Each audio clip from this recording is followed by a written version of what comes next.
Welcome to our new series on the Kings and Queens of England. We'll start right at the beginning with William the Conqueror, the man who changed England forever.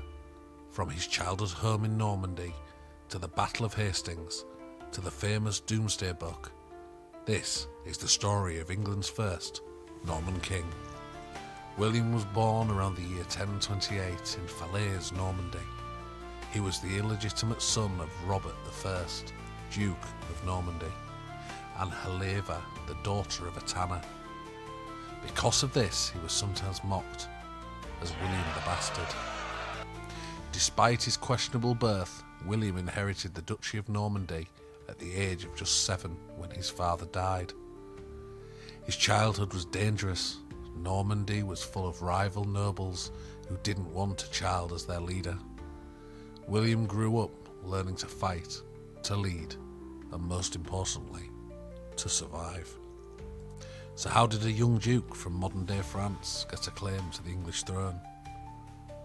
England at the time was ruled by Edward the Confessor, who had no children. Edward had close ties to Normandy, where he had spent much of his youth. William claimed that Edward had promised him the throne of England. To make things stronger, Harold Godwinson, one of the most powerful English nobles, visited Normandy in 1064. According to Norman sources, Harold swore an oath on holy relics to support William's claim. But when Edward died in 1066, Harold took the crown for himself. William believed this was both a betrayal and a challenge he couldn't ignore. William prepared to invade. He gathered an army of around 7,000 men and hundreds of ships, many gifted by supporters across Europe. In September 1066, he landed on the south coast of England.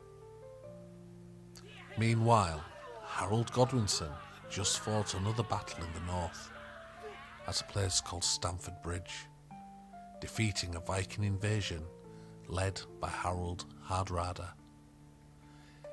His army was tired and had to march quickly south to face William.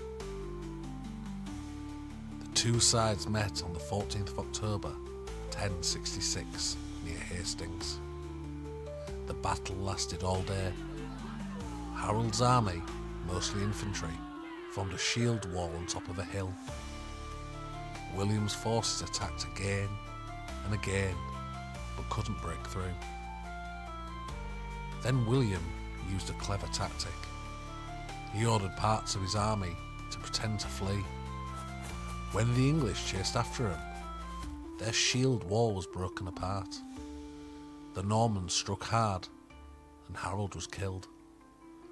Legend says, by an arrow to the eye. With their king dead, the English resistance collapsed. William had won.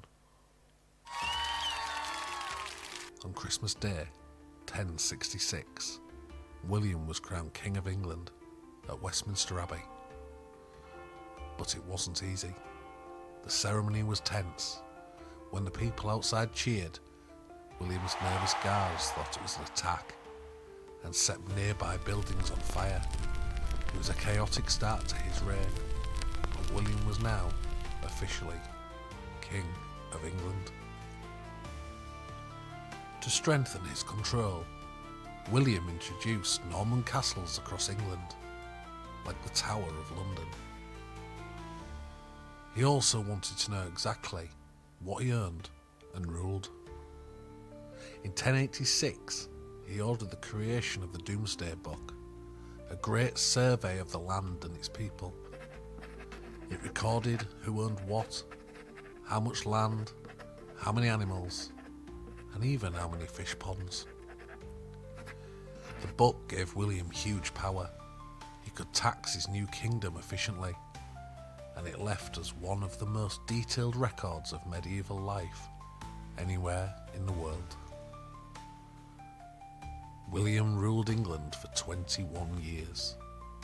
In 1087, he led a campaign in France, but was injured when his horse stumbled. He died in Rouen, aged around 59. His burial was not grand. In fact, his funeral turned into chaos when his body wouldn't fit in the tomb prepared for him. Despite this unroyal ending, William the Conqueror left behind a transformed England. Its rulers, language, and laws were forever changed. William the Conqueror reshaped England, laying the foundations for centuries of monarchy. In our next episode, we'll look at his sons and the turbulent years that followed. Make sure to like, subscribe, and join us for more stories of England's kings and queens.